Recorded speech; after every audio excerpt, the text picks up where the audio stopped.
Keep spawning culture.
Oh, hey, what's going on? What's up, Exception?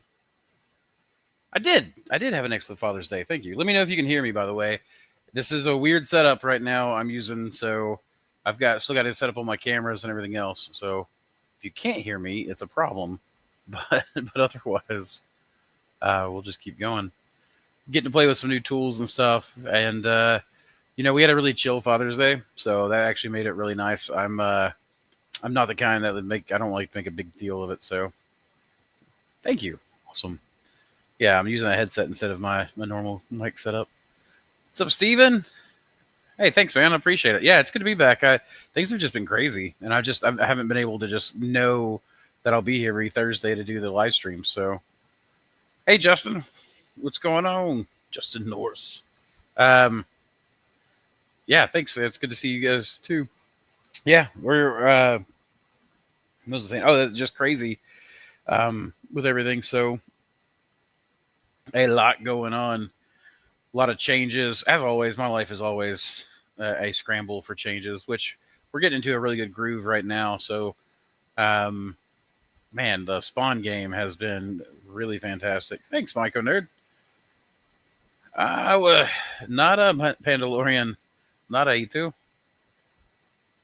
Thank you, Mevlin, the Blop Boy. What's up, Sport Use? I'm actually this room is a way more comfortable room than the old one with the incubation behind it. So, hey, I've been missing it too, man. It's actually I always get exhausted after doing a 3-hour session, but like it was always a good exhaustion. So it's really nice to be able to play around with it. But I think I'm gonna like the new setup. And as Samantha and I get it done, then Samantha, she's actually, I'm not sure if she's taking a nap or what, but we've got a mentorship this week, so she's been really tired because it's just teach the whole time. And then like yesterday was shipping day, so I got a picture of Samantha with a big stack of packages going way over her head for the spawn shipments. So it's just tiring. And we had a mentorship last week. It's from a movie called The Toxic Avenger '84, I think. That sounds so familiar to me, but I'm not sure. Not sure that I actually know it. So, but yeah, I mean, so I just dropped in today. I'm planning on doing some of these just random podcast bombs, and then beyond that, I'm going to try to get into a regularly scheduled thing, and maybe it'll be like good problems. Oh yeah, good problems.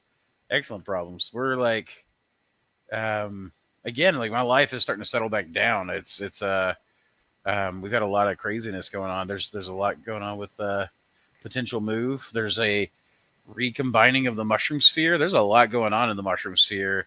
Seen a lot of even some YouTubers having some trouble, but like there's been a lot of guys, like a lot of people on the rise and a lot of people on the fall all at once. It's weird. I've actually been out of it for the most part, just minding my own business, and I'm been making sure to come back better and harder than ever. Oh, that's my son's anime. I thought somebody was yelling. I thought I was gonna have to go bust some butts, but no, it's just anime yelling at each other. What was I saying? Oh, good problems. Yeah, I mean, it's just there's just been a lot going on, and so I've been having my nose to the grindstone, getting a lot of stuff figured out, learning a lot of new skills, and now that I'm off COVID and the infection and stuff, and the oxygen machine, and my life has settled down some. Um, Samantha and we've got a groove going. It's really nice. So bumps along the way, but they're growing. They're growing problems, which is exactly what I want. Definitely want to see a bunch of stuff growing. I'm going to be real busy today, but can't wait to catch up later. Keep grinding and keep spawning culture, y'all. Yeah, man, you too. Sorry we're gonna not have you on here. And by the way, I got chat on the thing here, right. Ooh, oh my gosh, there. You guys are talking right there. I assume that's showing up on the screen. On your all's thing, I actually don't have my test one pulled up because I don't have my setup up. So I have no idea what it looks like or sounds like. But I don't know. It's really exciting to get to play with some of these tools. There's some of this stuff is in the background. That's the keep spawning culture sign, the keep spawning culture, y'all, the neon sign. However, it is not showing up very well on this camera. So when I get the studio cameras back up, we're good. Chat. What's up, chat? I'm not going to be one of those guys. I don't know. Maybe it is. Did you breed your Appalachian Enoki to favor warmer temps for fruiting? Cooler temps for fruiting, but it preferred the warmer temp. So I didn't breed the Appalachian Enoki. That's a wild one. However, you may be interested to see this. You guys are getting a sneak peek. This went live on the website maybe 30 minutes ago. Window share. Bam. Check that out. Oh, you can't see that. Here we go. That is the white gold Enoki. So just real quick to answer your question, Appalachian Enoki was found in warmer temps. It does prefer warmer temps than other Enoki strains. That is for sure. This strain right here in our test grower, because I am actually no longer growing. I'm working with somebody here local to be my test grower because they have all the market resources, restaurants, and all that stuff that I don't do anymore because I'm doing online and doing the supply side these days. This one is bred from the Appalachian Enoki and a Korean white commercial Enoki, and it came out this nice satin pale color. But it's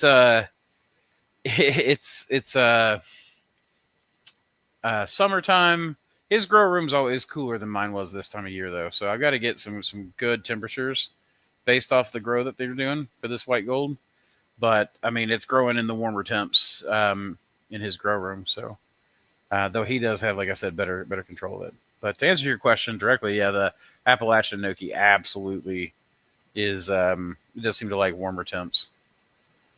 We're still testing its full range, but through the wintertime, the white did so much better for us. And then this always did better on the shoulder seasons. And the summertime, my room has very little air conditioning, so I don't really worry too much about it. So, but that was found near Lowland, Tennessee, or it was really close to Lake Cherokee. Actually, it was closer to Lake Cherokee than Lowland, and the Appalachian Enoki was.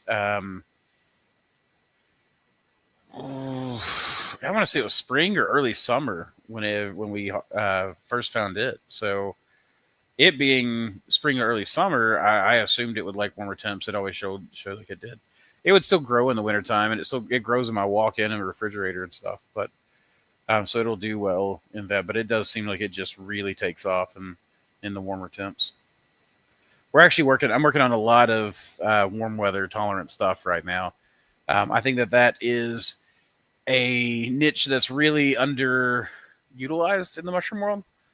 And I've been playing around. I've got a fair amount of, I mean, breeding's pretty simple. I've got a pretty good system down for it. So if I can breed and then selectively or put selective pressures on warmer strains, that's what I'm going to work on. So I think that's the way to go. I think it's going to, a lot of growers grow in the south or try to grow the summertime and don't have a lot of good resources for that because mushrooms are typically done in cooler weather climates, at least here in the European systems. I think China, they probably have a lot more uh, experience growing warm weather strains. So, yeah, it's pretty neat. Oh, I guess very few people probably saw it. Let me know what you guys think of this. I've been playing around. So first of all, it's just this, which I used as the intro a minute ago. But here we go.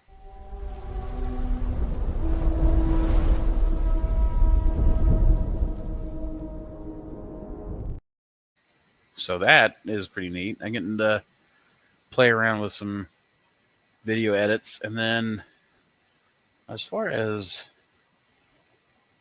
I think, come on now. So I think the video is on my desktop. It might be in my downloads. Give me just a second. I'm playing with some different things on working with Dr. Solarian. So we have this one. Where is it? Come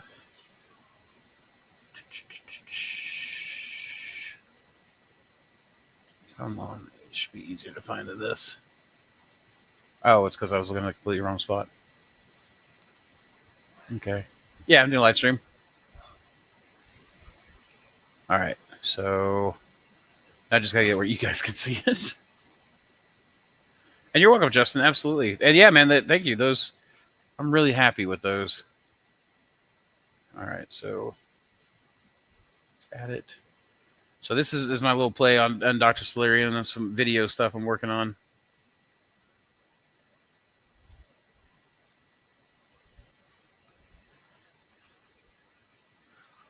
So I like playing with this stuff so much. And part of that's just AI editing and stuff. But we have, thankfully, I get to edit. I get to take that and edit it further, and then Samantha can also take it and edit it further. And so it allows us to kind of work with some of the generation, abilities of AI, but then sit there and add the human element of editing it all down, putting it together and playing around with it. So I'm pretty stoked about those entirely.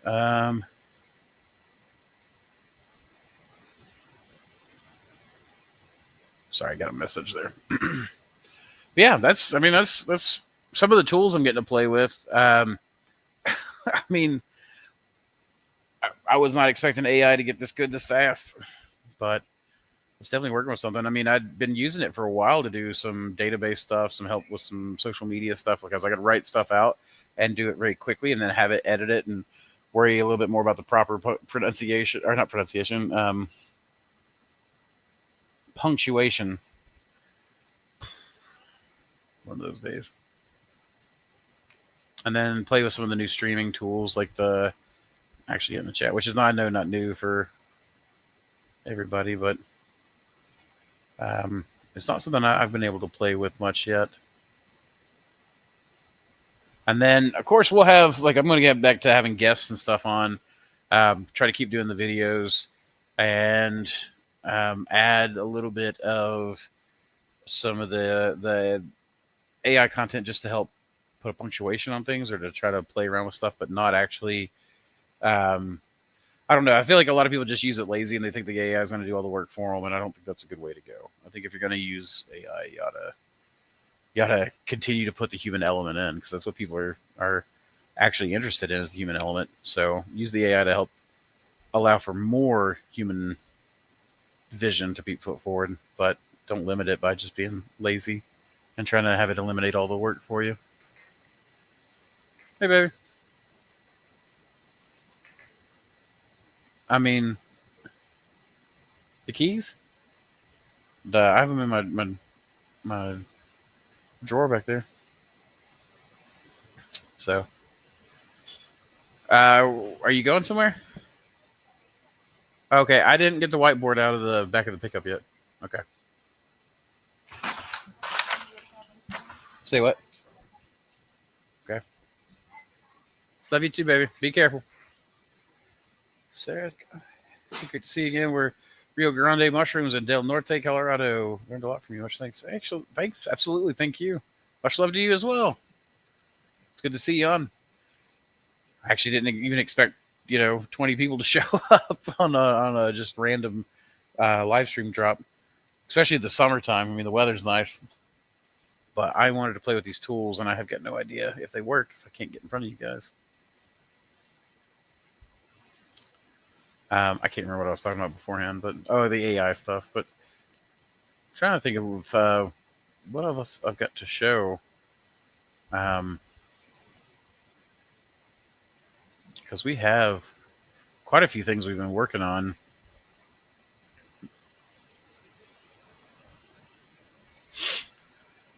Not that. We've got. Oh, that's her unloading the truck. I'm back on a cane.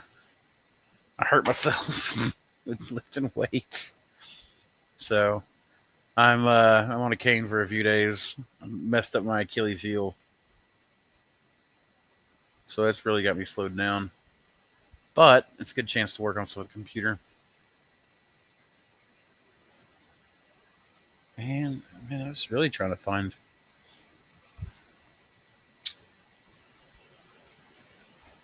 I don't know actually if it showed the that second. You go back to that the white gold Enoki. So you have this, and then that photo too. Did that change? It did. Okay. So yeah, we've got that as well. And this is what it was looking like side fruited.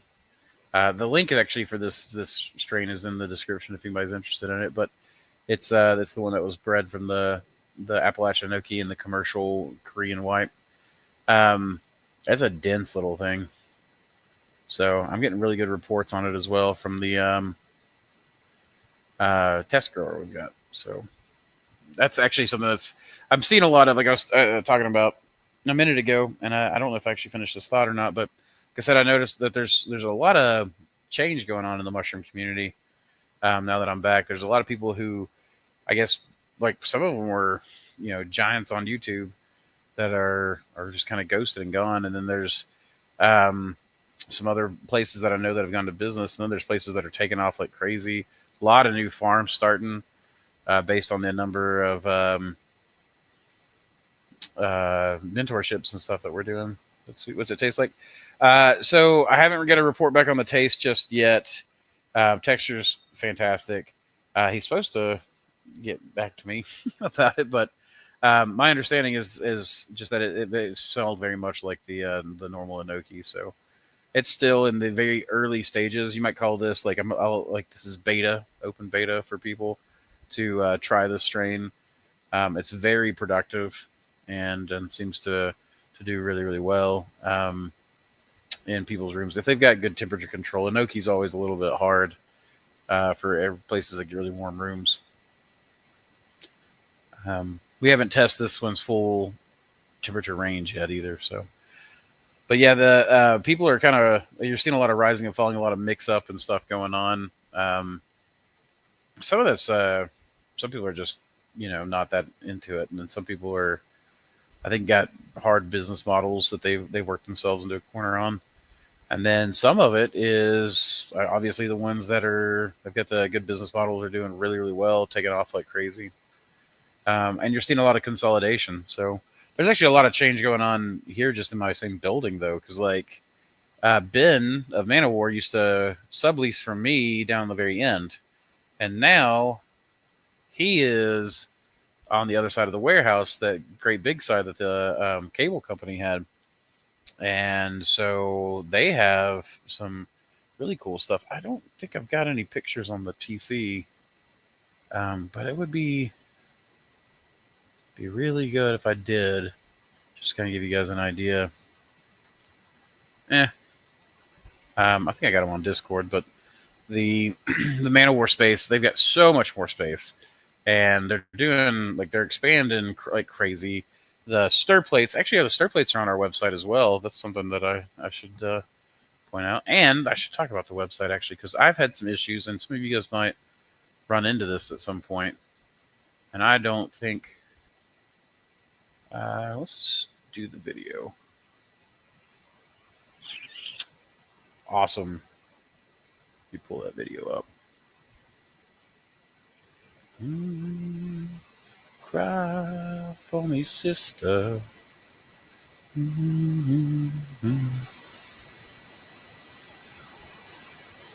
All right, so present your screen.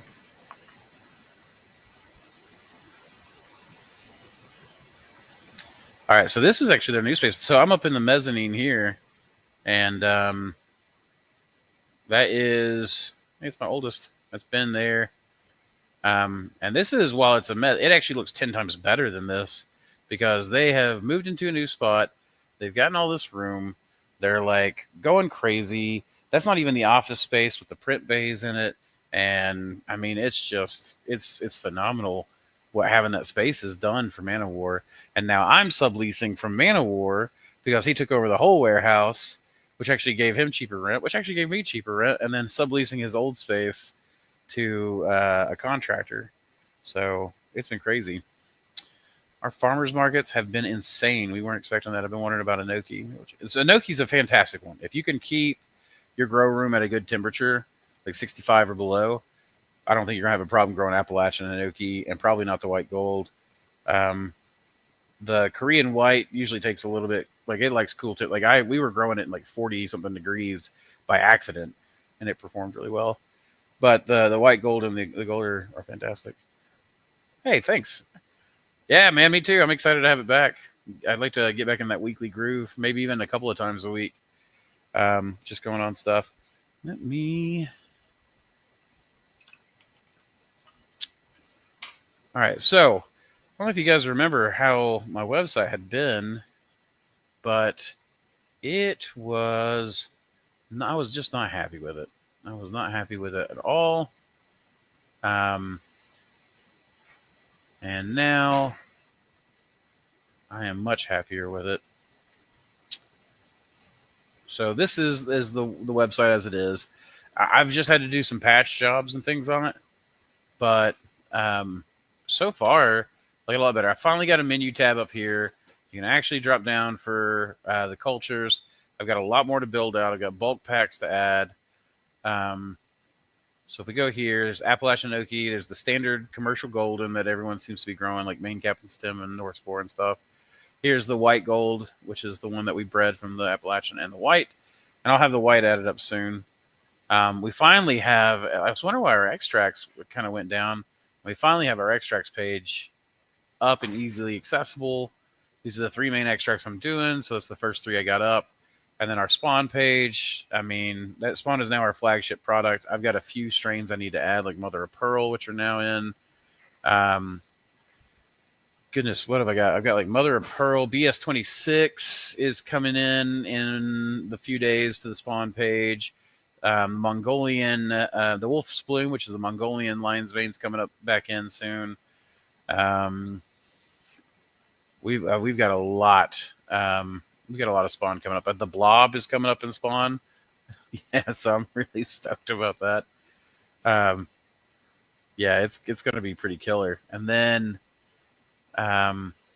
we actually got, so we've got in the lab supplies. This is where if you want like the Man of War stir plates, we have those here. You have the single and the double. The double's the best option. You can pick your colors, plate size.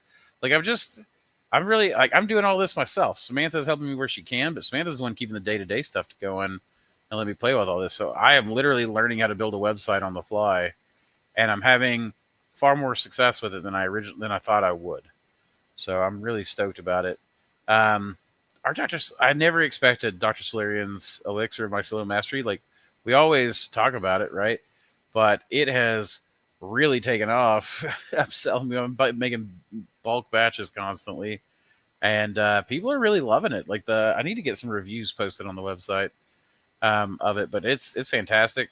And then the Spore Kindler formula is our agar premix, which we just brought out this week.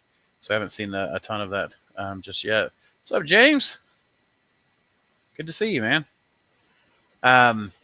Really quick, speaking of the Dr. Slurians, why don't we just take like an obligatory, let me test the function of the software. Introducing the future of mycology, Dr. Silurian's Elixir of Mycelial Mastery.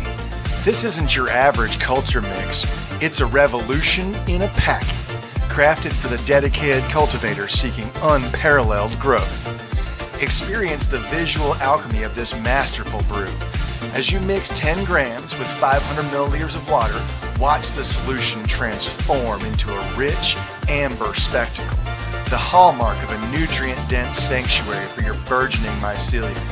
This is where vibrant color meets vibrant life, setting our elixir apart from the ordinary clear liquid cultures.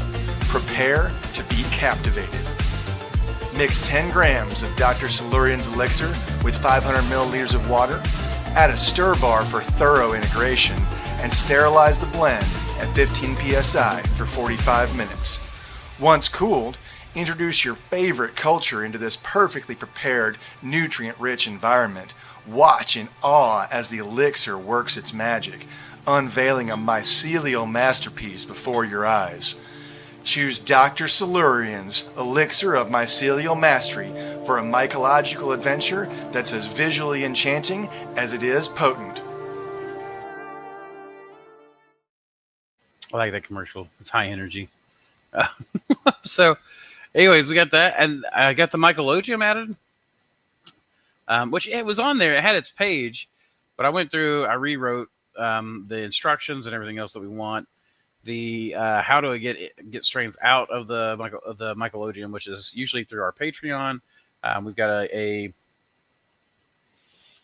actually just a little bit over a quarterly shipment coming out. So we do, for the Patreon, we ship 4 times a year. Let's see. The login features are actually, I need to just get those kind of jumped off because that's not at all what we want, or how we want to do it. So excuse me. I think that's pretty much it. So I haven't really got the blog. I haven't started the blog yet. This is the way I don't know. I'm not going to get into it. It's just that this is kind of like where the shop pages was in the blog, and I just didn't like that. So I need to go in. I mean, it's a decent little shop page, but like I haven't rewritten all this stuff. I haven't started the newsletter yet, which I'd like to get.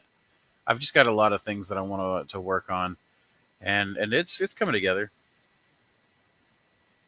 Yeah, actually, yeah, it's exactly it. I just want to have fun with stuff, and I wanted a website where I can easily add cultures myself, and that was there was not an easy way to do it. So now that we've got it, though, it's working out. I mean, that's another use of AI. Like, I'm literally using AI to learn how to work on websites and help build that out. So between Samantha and I going forward, I think we're going to keep focusing on the laboratory side and the website side, and then we'll start bringing employees in to do, getting them trained to do a lot more of the bulk work and stuff.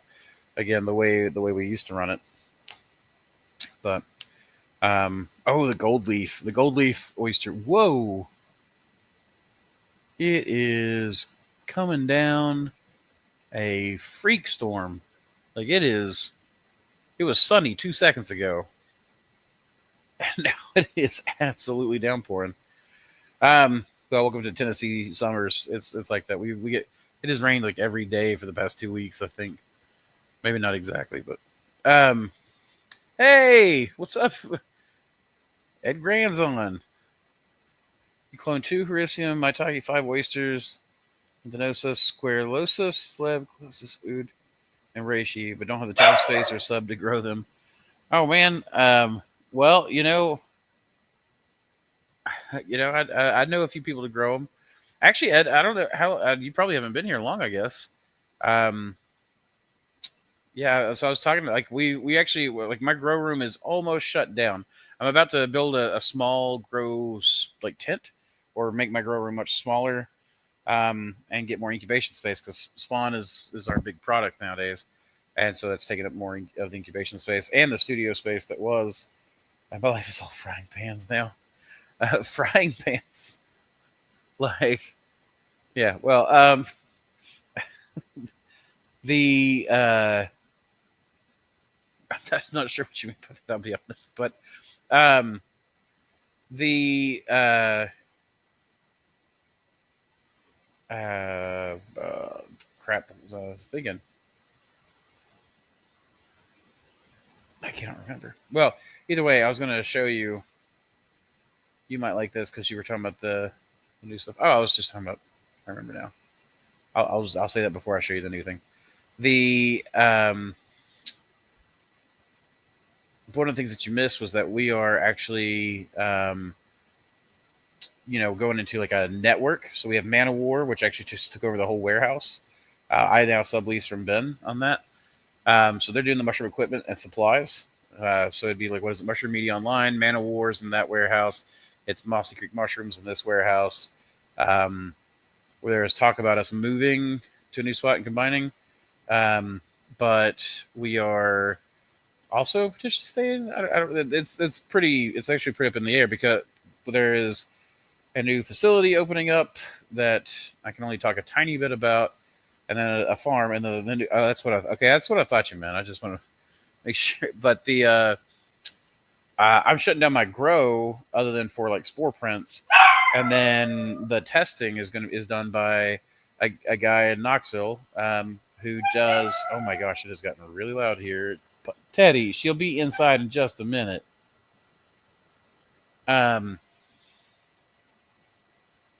So, anyways, that grower will do all of our test grows because they can do larger test grows. And then I could sell some of it, here local to walk-ins. I could make extracts out of some of it, but I still had a lot left over. And I didn't really want to be in the mushroom business because it slows me down on all kinds of other stuff. So we're doing the test grow. They ended up testing this for us. Bam. This is my new Enoki strain, which is it's one of the new Enoki strains out of like 46 I tested. Bred divided, isolated out, and then tested. This one is like the shining star. We're calling it the white gold Enoki. It's like really satiny, but it's also a combination of a commercial Korean white Enoki and the Appalachian Enoki that we found here wild. And it seems like it interbred pretty easily. Like I had a wide range of golds and whites and all kinds of things. So it was a good cross. But what I'm saying is I know some test growers, so if you need somebody to test some stuff, especially if that stuff's wild, I'd love to get my hands on it. But hey, absolutely. Yeah, the soy free recipe, I was trying to get away from soy as much as possible. Yeah, Sarah said that soy kills my lungs just being in the shop at all with it. It's the same for me. I had problems with the soy dust. My son and one of my employees, when they would load the hoppers, would get covered in red, itchy welts. And I honestly, whatever, since I switched to the whole oats, I have not had really contamination issues much at all. I mean, of course, you still get the occasional, but it is just like, even with the pasteurized substrate, the whole oats were just so much better. So oh, he's a chef. Oh, yeah, that's what, right? Like he's frying pans. That's what I thought. I was like, what, he quit? Or did he get married? I was like, did Ed get married? Because, that would be a shocker for me. If Ed got married and now he's like, I'm out shopping for frying pans and cooking for this lady.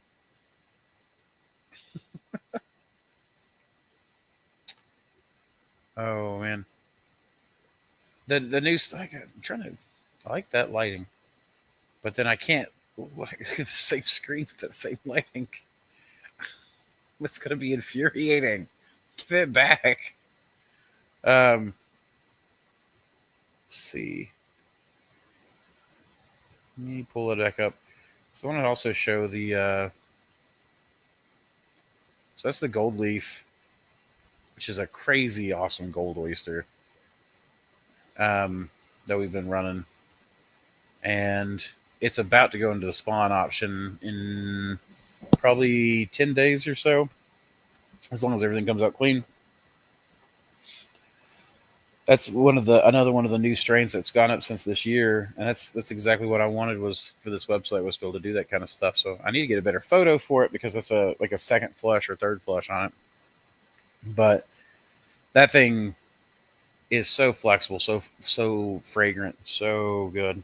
Hey, Michael, what's going on? We are back. We're back. My life has calmed down a little bit, so we're back to doing this. I now hope like to get my camera set up and everything because right now I'm just using a webcam and a gaming headset for the setup, and I mean it's working just fine. So I need to get all that, like the mics and everything set up. The lighting, we want to build this out to a studio space, command center. You can see this stuff right here. So Samantha's desk is right here. I'm going to move mine, shift it over a little bit and angled that way so that you guys can see the Keep Spawning Culture sign that's above. But we're going to also do, I got some, I don't know, just some props and stuff I want to put in the back. And of course, the camera clear enough that you guys can read all of my book titles, right? So that you guys can see what I'm reading, what I'm doing. I'll let you know that right there is the Dune series. That is the Foundation series by Isaac Asimov. That's the iRobot series, or not the iRobot, but the Robot series by Asimov. That's the Expanse series, which was called something else, but I can't remember what. So there you go. That's some of my sci-fi shelf there. But we are indeed back, Michael. Like I said, with all the changes I've got, I'm hoping each single time I'd like to go back to weekly stuff. I want to get it to where I can get Samantha and I both on here, which we could actually. She could be on her laptop. I didn't think about that. So, question: have you tried top fruiting Appalachian Enoki in the bag? I have, and it worked. It worked really well. It was a little slower, I feel like, but if you actually look, there's a video. Oh shit, I can't remember. That may be on Instagram. Sorry about that. It may be on Instagram. It's we showed us testing it, and I liked the side fruiting better, and Samantha liked the top fruiting better. I think the weights weren't really different. The timeline was just barely different. So, but I will say, top fruiting you get the spaghetti noodles, whereas side fruiting you get a lot more thicker stuff, wider caps and thicker stems, that kind of thing. So, how many pounds do you produce a week? Love your videos. Thanks for saying. Thanks, Bo. So, I mean, right now, almost nothing. So, I don't know if you were here when I was talking earlier about how we are now moving to where our fruiting room's being shut down. So we were just barely growing anything for what we wanted for extracts and things. So actually the mentorships, what we've been doing, like Friday, we go up with this mentorship to a farm up in, just outside of Knoxville to go look at the actual grow room setup and everything else that they've got going on. Then I'm focusing on the lab side, production, etc. But I'm trying to shut down my grow room almost entirely, go to just a very small fruiting system so that I can get spore prints. And other than that, I don't really want to be doing the fruiting. So, I mean, I'm growing 100 pounds or less a week. I'm definitely growing less than 100 pounds a week right now. But even whenever I was selling to a couple of restaurants around here, at the height of things, here in the warehouse, I was fruiting. At the height, I think we were doing about 1,500 pounds a week. We could have gone bigger. We could have gone a lot bigger, actually. But we just decided we wanted to go more into the supply side of things. And then I had, 2 years ago, my hypertensive crisis. So the employees really shouldered the burden then, and I decided I wanted to go further into the supply side of things. Yeah, so not really doing much now at all. We do a lot of online though. So the spawn, if we're talking pounds of spawn, I'm producing quite a bit. So right now, what am I running? I'm running over my cord. Let's see. Right now, let's just talk spawn for a second. We are running entirely out of an autoclave, out of the 150s autoclaves. And I think right now we're pretty leisurely on the production side, and we're doing about 25 bags a day of spawn through the autoclave. And so part of that gets broken up throughout the week into like the blocks that we use for breeding mushrooms for like testing and things like that. The grain spawn that we use for a lot of times our initial masters. The super spawn, which is the 50-50 sawdust and whole oats mix for the spawn, and 40% hydration. And that super spawn, that's the vast majority of it. So I saw that you got dumped on. As soon as you left, it like just came down one of the most wicked rainstorms I've ever seen. You're at the park?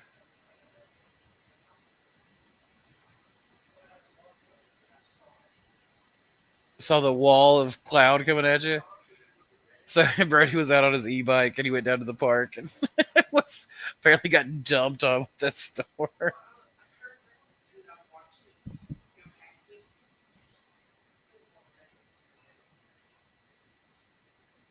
You go see the wall pass you. Yeah, it's hard to outrun a storm, buddy, especially on a bike. When you were at the height of fruit production, did you ever bother with second and third fruitings? Yeah, we did seconds. So we had a cycle where we would leave it in for a bag in for 4 weeks, and some of the faster strains would produce 3 flushes. So the slower strains would only do 2. But I always ran my numbers for profit and for just trying to like all of my numbers, how much it's going to cost, etc. on what if I only get first flush. And then as long as my first flush numbers were good, I was making good profit on that. Then I knew that seconds and thirds were just kind of pure profit. Unless in the summertime, sometimes we would move things out a bit early. So, hey, Devin, what's going on?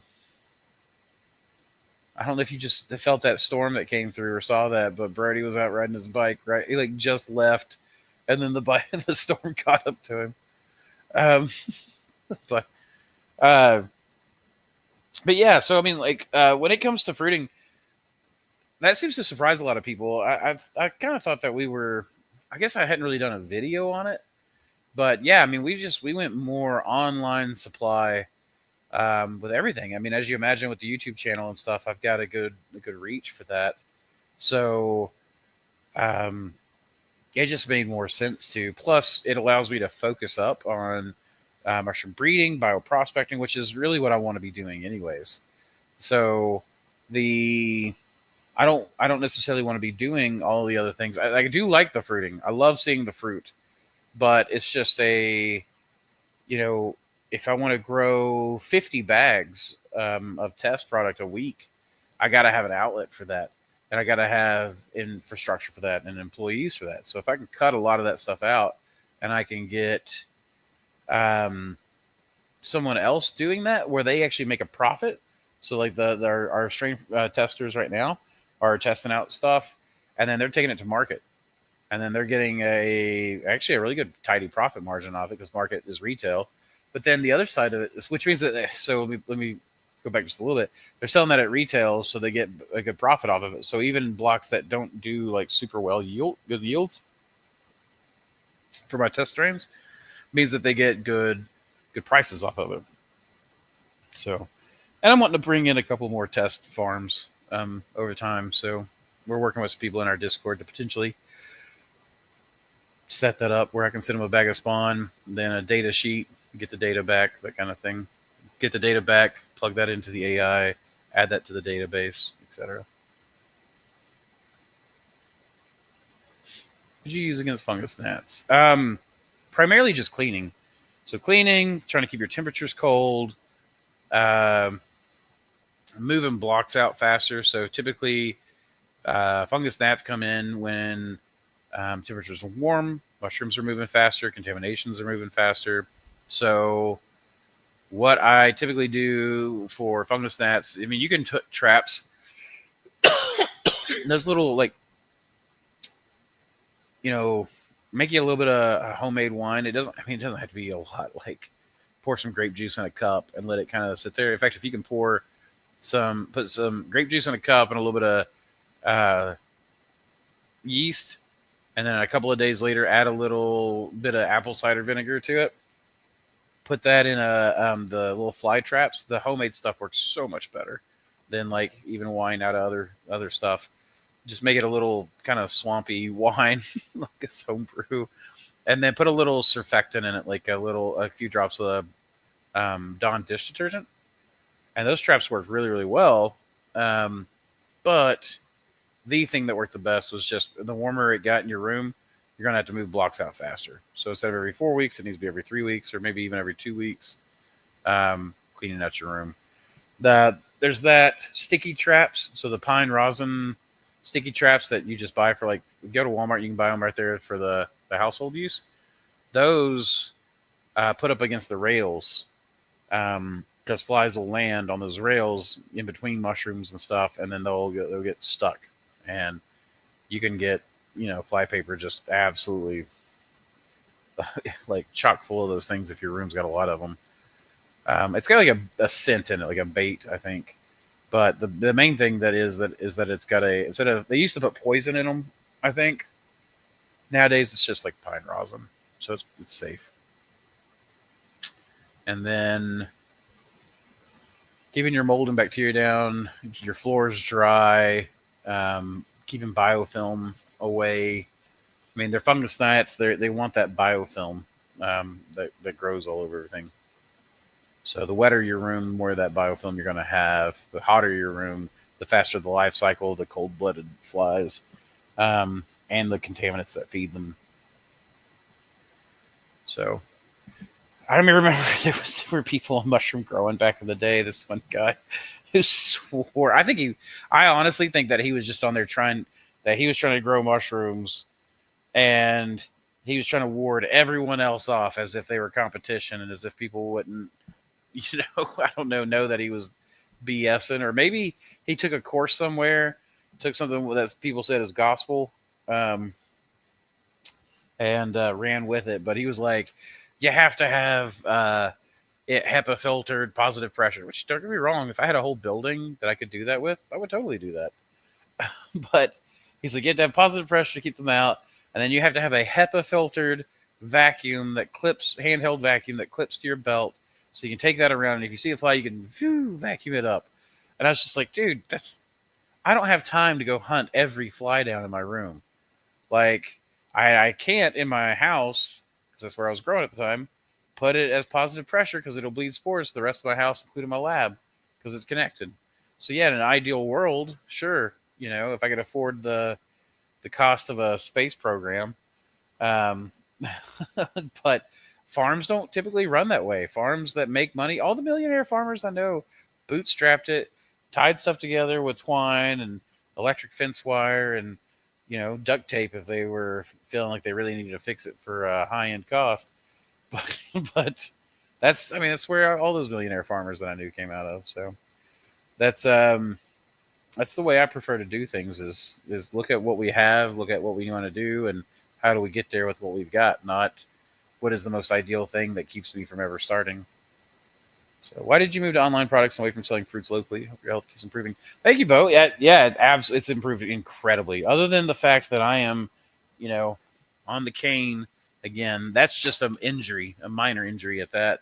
So the health, I am definitely on the rise. My lungs are so much better.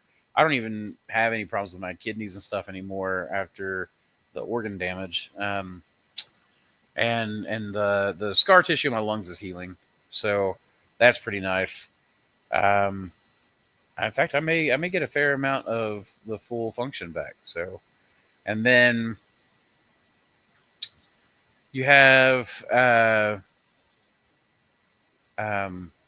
your question. There we go. That's what I was trying to figure out what I was missing. Your question as far as why did I move to online products?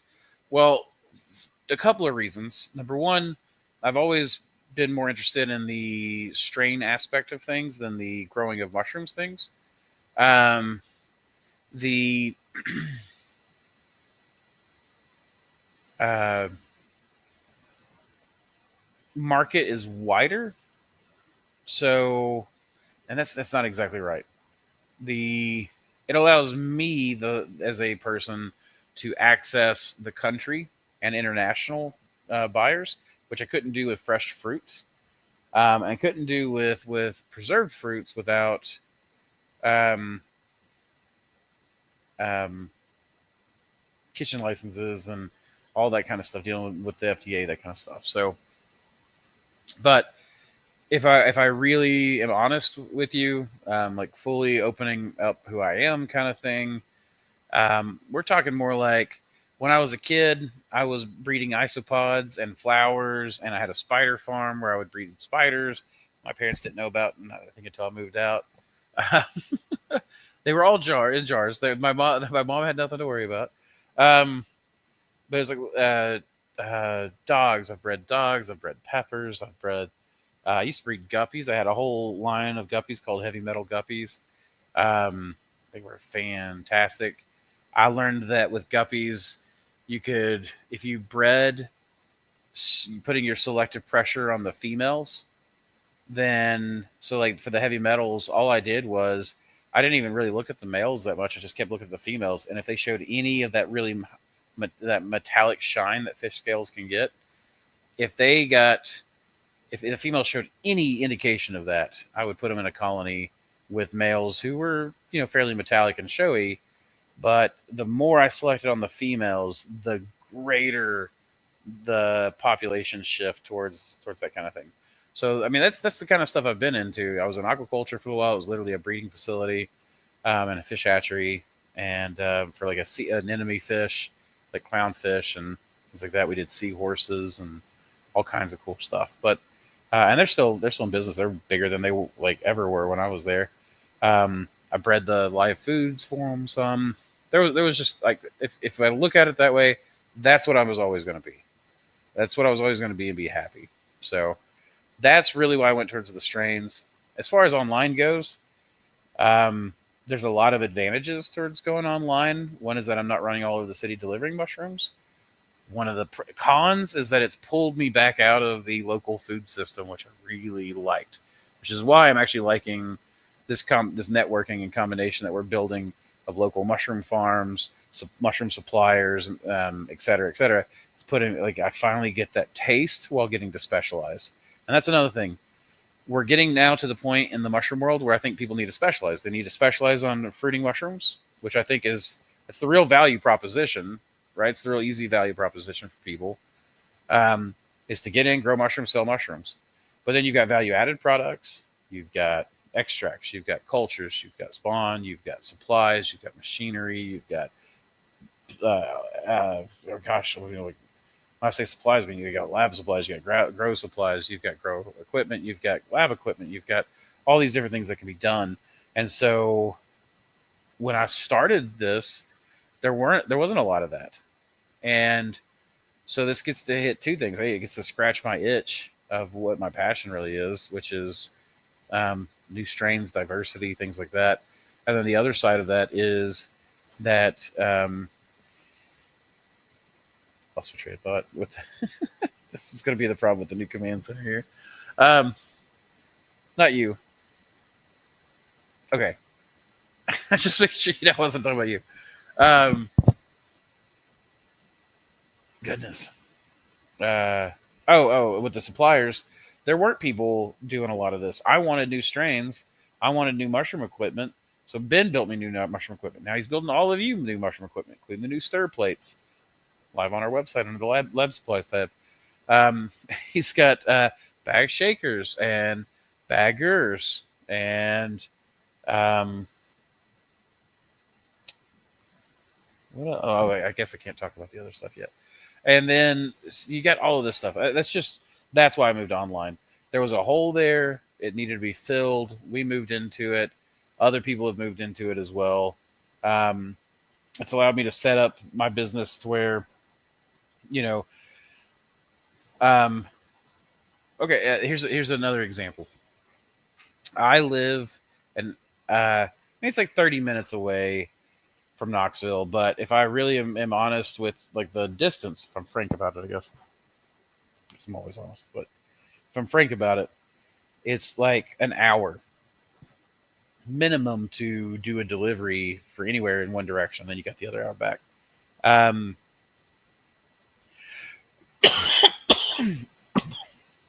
So I got kids in school here, so I've got delivery days if I don't want to deliver on the weekend, which really you should deliver before the weekend.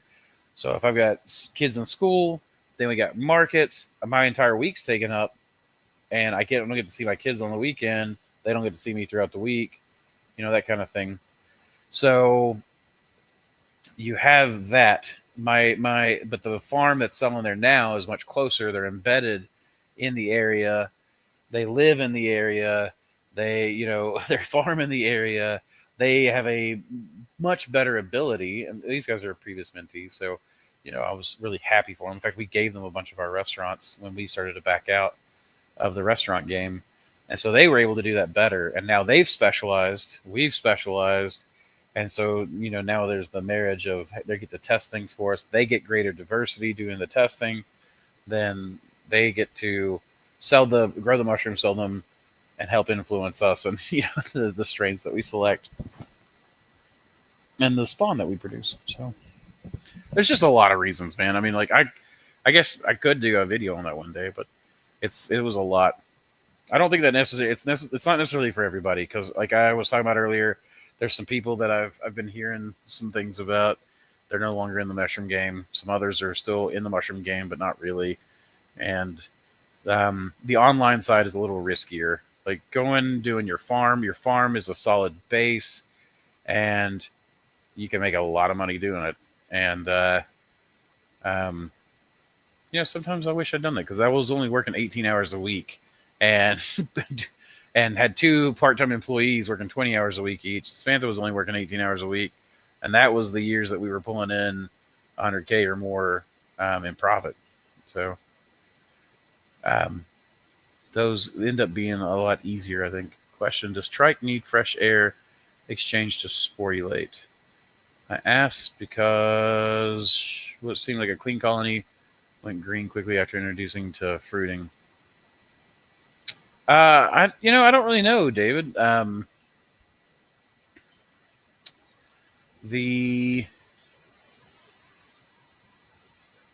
guess I would have to know what that looked like. I don't really know.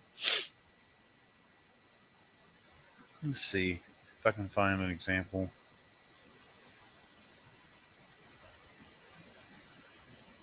Ooh, I know. Let me ask my AI that I've trained.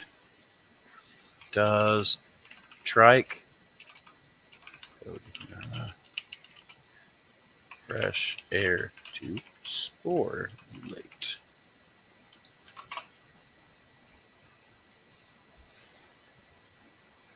Yes, trichoderma and most filamentous fungi requires fresh. You know what? Why am I doing this when I can pull you to it? Present arms.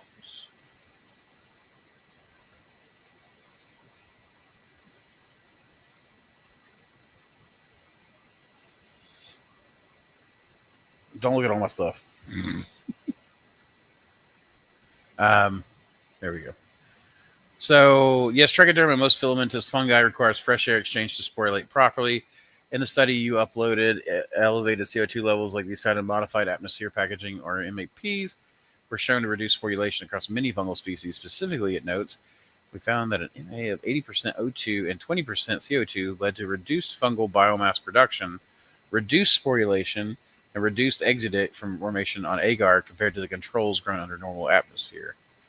This suggests that high CO2 and low fresh air environments inhibit reproductive processes like sporulation, likely due to altered gas exchange, pH shifts, and membrane stress. Trichoderma being rapidly growing mold that sporulates abundantly in nature, follows this general trend. It sporulates best under conditions with good air exchange and low CO2 levels. In practical terms, if you're culturing trichoderma and want to maximize sporulation, e.g. for spore suspensions or biocontrol applications, you should provide high fresh air exchange, avoid CO2 buildup, maintain moderate humidity and light exposure depending on the species. So that's pretty neat. Which, by the way, I love my AIs. Training them and having them be specific things is fantastic. In fact, having them converse with each other on stuff is super cool. Hey, Jacob, what's going on? Yeah, ChatGPT is cheap. It's cheap, and it is effective. So, speaking of, I got another AI. Other people got to see this, so let me see. Actually, I think I can add this. Oh, okay. Hold on. It's gonna take a minute to load and process, but I figured Jacob, you might get a kick out of this. I have some AI I've been playing around. This is not easy producing AI video to get to do the things that you want. So number one, I'm going to show you guys the new intro that I did earlier. It's the intro to this video or this live stream.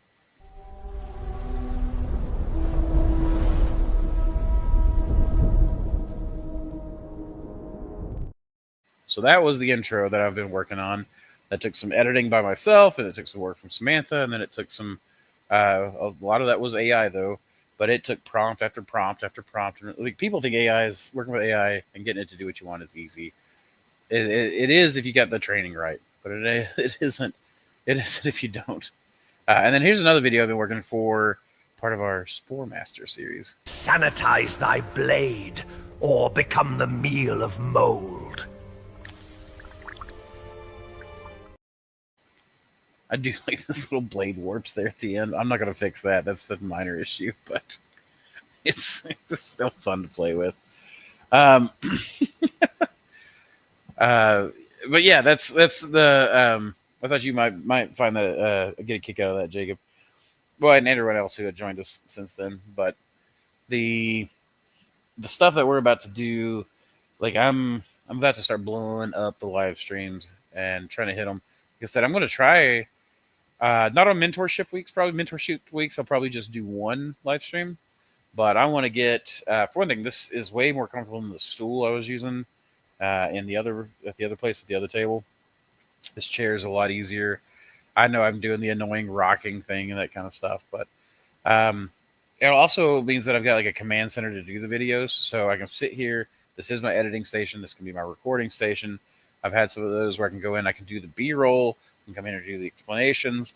I think that this is going to be able to allow me to just rapidly produce more than what I had. But I'll also be able to travel, like to the new farms and stuff, take video, bring those back, add those to live streams, whatever.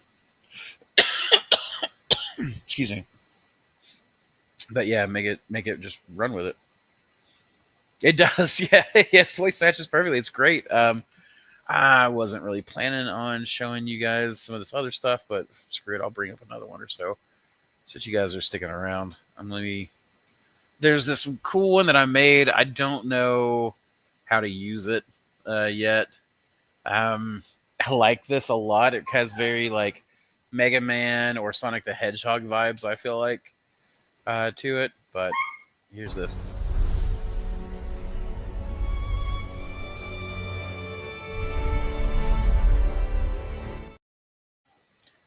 I like that. I like that so much. It didn't turn him into the Frogman. But I thought that was super cool. I wanted that one to work. So I'm going to have to figure out something for it. And then there was another one I'll show. I was playing around with some anime theme stuff. And they came up with 1 second. She's saying the dog is just whimpering, wanting Samantha. All right, here's the anime one.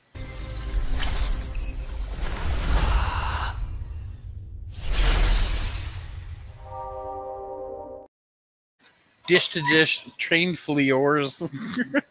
It's getting words, especially, is difficult. I've been making songs with Suno. It's a lot of fun. Currently working on a barbershop quartet song sang by one of the ghosts from Pac-Man about how awful the yellow invader is. That's pretty slick, actually. I like that a lot. I haven't looked at Suno yet. I'll have to look at that. I've been wanting a good song. Thinking that that's my whiteboard. There's 2 big 4x8 whiteboards. One's going in the shipping room and one's going in the culture lab.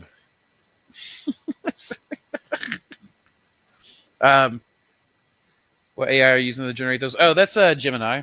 That's Google's Gemini. Yeah, like they that is an expensive AI. Now I'm not paying the expensive part, which is why I'm doing small chunks like this and just churning through them.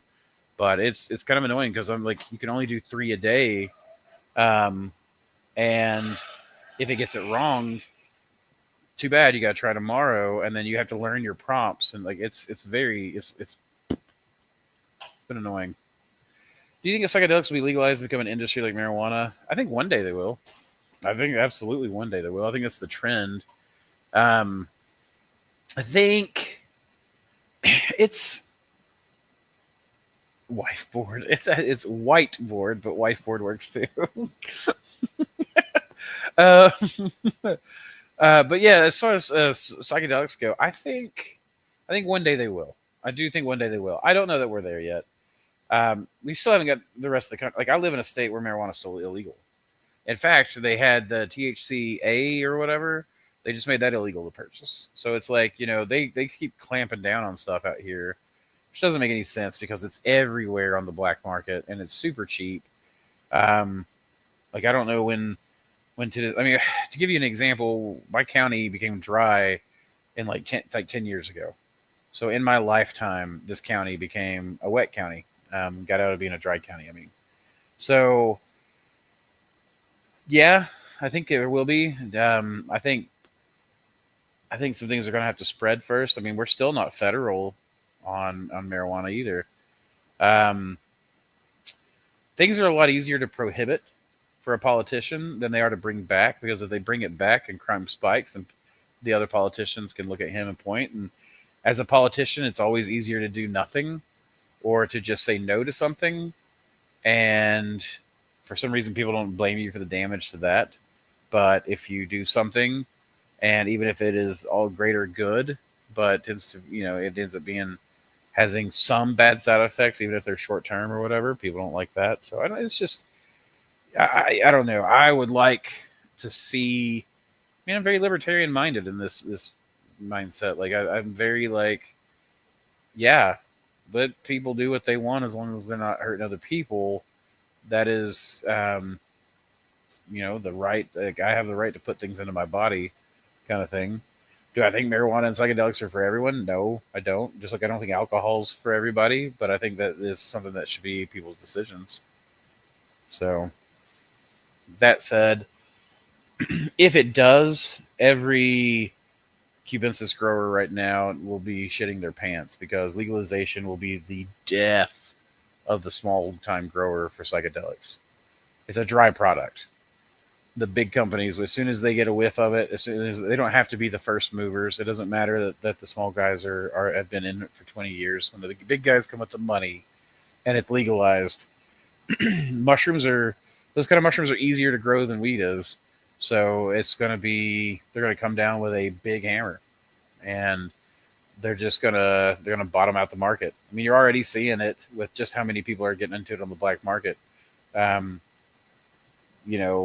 in the day, I remember people trying to offer me shrooms for like a dried pound for like $1,000. And then the other day I had someone try to offer me a pound for like $80. I was like, no, thank you. And I said no to that, right? So, now to be fair, I'm pretty cautious about that kind of stuff anyways. But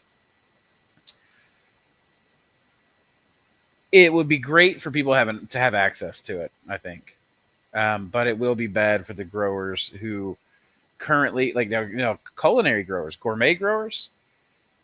Gourmet growers, I think, have a pretty good chance of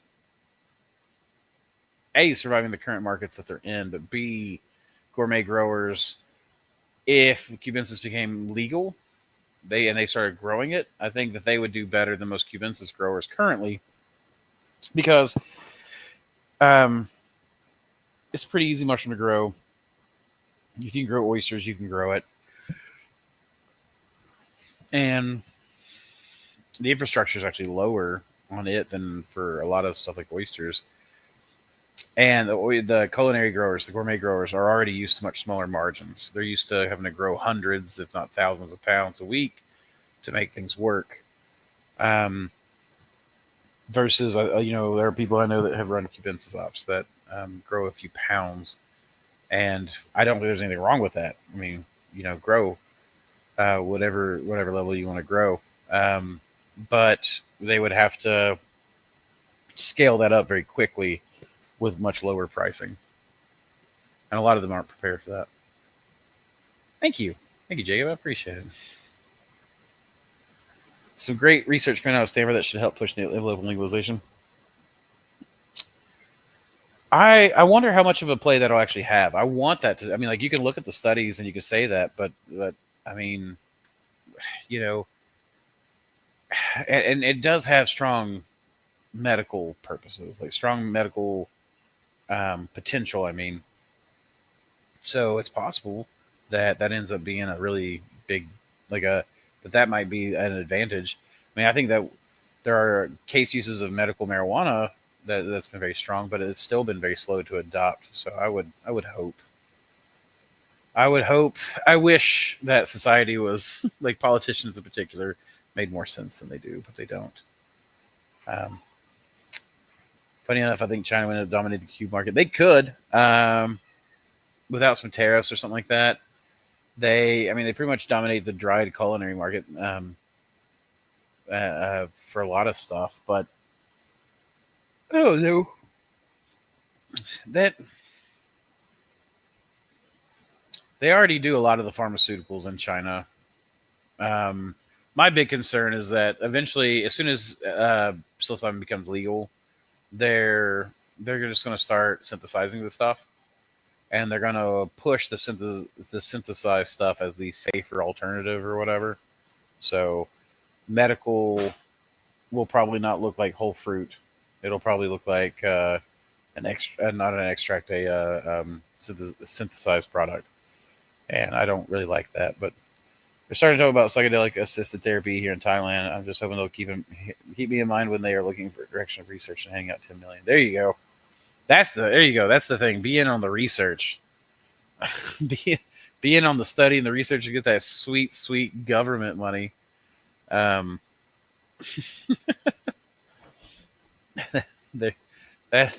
one way to go for sure. Or take Ed's other approach and be the strain developer and learn how to breed and actually push different active molecules up or down through selective breeding, and then you've got something you can lease. And that would be the nice thing, is if it's legal, you can lease it. So leasing would be the best play, I think. Well, shoot, guys, thanks for hanging out with me. It's already been an hour and 15. It doesn't feel like it's been anywhere near that, but it's getting on to be almost 9 o'clock here, and I got to get ready for the mentorship tomorrow and eat dinner and do all that stuff. So I appreciate you guys hanging out. Oh, well, real quick. Have you ever grown tremella? No, I haven't. I assume you mean Tremella fumicora. Yep. I can't remember the name of it now. I assume you mean the big white one that's typically done in China and stuff. I have not. The Mushroom Shop LLC, if you check them out, I think they've got it on Instagram. I hope it's not one of the pictures. I think his account was taken down at some point and he's added new photos. But if you reach out to Jacob at the Mushroom Shop LLC, on Instagram. He might be able to tell you about it because I know he has done it. It's used a lot of beauty products and things like that. So I think that's a really interesting one. In fact, what's funny is it is not the first time I've been asked that today. So I don't know what's going on, why tremella's on everybody's mind, but it's absolutely apparently one that people are really considering and thinking about. Yeah, I've seen people grow it. I know the theory. I've not tried it. I am actually really trying to tighten up. I'm trying to tighten up and just grow the business right now for a little while. I've got some experimentation that I'm doing, but I'm some of this experimentation I'm sharing, of course, and then some of it I'm keeping really on the down low, except for mentorships and things. So, and this, other than that, I'm just focused on growing the business, strain development, and really dialing that in for the next year. So I won't be doing a lot of odd ones like tremella and things like that.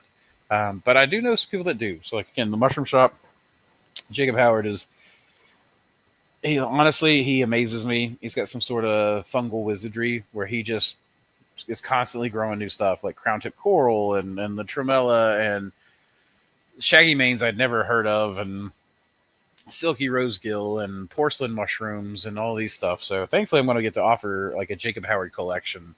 I'm going to do it as a bulk pack, I think, on my website, but I've got to get the stuff in liquid culture. And so I'm working on getting all the stuff he brought me and putting it in there. But I think it's an interesting one. You ever answer questions and watch your videos for years? Thank you, Bo. I really appreciate that. I'm glad the camera being weird messes with me. This little kitten running around, Samantha's after it. But yeah, I really appreciate that. It's nice to know. It's nice to be appreciated. Is I guess what I mean to say.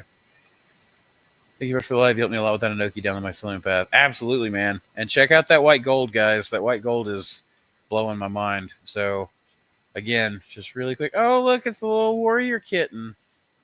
He's a little kitten. Little kitty. Little kitty. There we go. That's that white gold. What's up, little buddy? Ow, Samantha, it hurts me. It hurts me. Nope. There we go.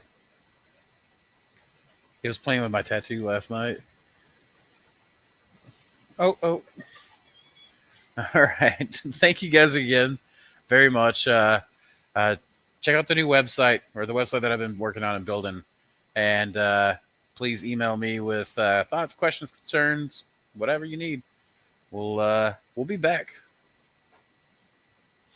Now if I can figure out if I can remember how to end these things. Thank you, Michael. I appreciate it. Thanks, Ed.